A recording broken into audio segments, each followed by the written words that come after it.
This, actually, is how you should read a book. Not faster, not more often, differently. When you were 6 years old, someone taught you how to read. Start at the first word. Sound it out. Move to the next one. Keep going until you reach the end of the page. Then turn the page and do it again. When you finished the whole book, you got a gold star. And that was wonderful. That's how you learn to decode language. The problem is, most of us never upgraded from that method. We're 35 years old, reading a 600-page book on economics the exact same way we read The Cat in the Hat. Page 1. Page 2. Don't skip ahead. Don't stop early. The gold star is at the end. And so we carry this strange guilt. A shelf full of books we started but didn't finish. A list of books we're told we should read. We push through chapters that bore us because stopping feels like failure. Or worse, we avoid reading entirely because the stack has become an accusation. We were taught that reading means completing. But what if completing was never the point? Picture this. Someone brilliant, someone who spent 10 years studying a problem you care about, invites you to sit down and talk. They've organized all their best thinking just for you. And you sit there silently for 10 hours. You don't ask questions. You don't push back. You don't say, wait, explain that part again. Or, I disagree. Or, how does that connect to what you said earlier? You just let them talk at you, start to finish. And when they're done, you leave. That's how most people read a book. A book is not a lecture. A book is a conversation. The author brought their best thinking. Your job is to meet them halfway, with your questions, your skepticism, your experience. That's when reading actually does something. Not when your eyes pass over every word, but when your mind engages with the ideas behind them. Once you see this, your whole approach changes. Reading stops being a highway, one lane, one direction, no exits, and becomes a map you navigate based on where you need to go. And it starts before you open the book. Spend 60 seconds asking yourself, what do I want from this? What problem am I trying to solve? What do I already believe about this topic? This sounds small. It isn't.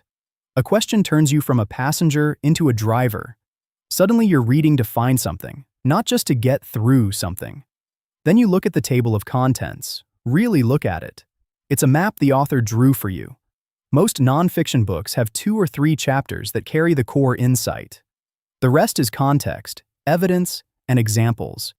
You don't need to read them in order. You don't need to read all of them. Jump to what speaks to your questions.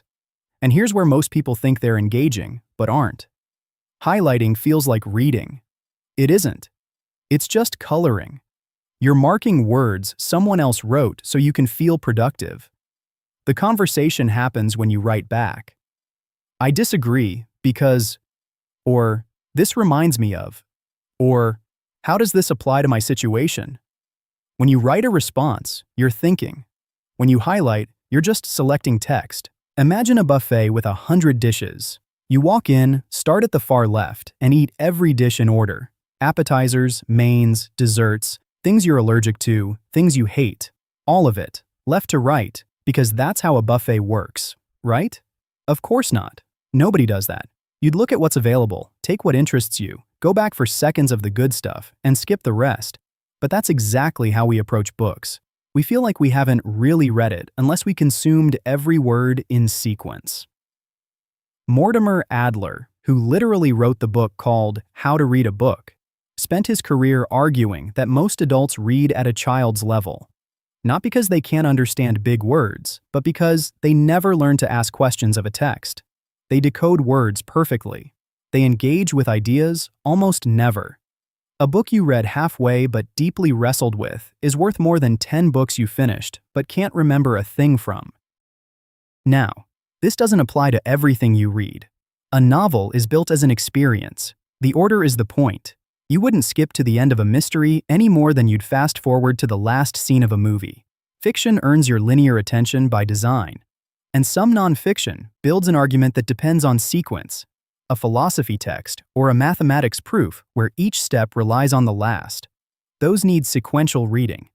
That's fine. The shift isn't never read linearly.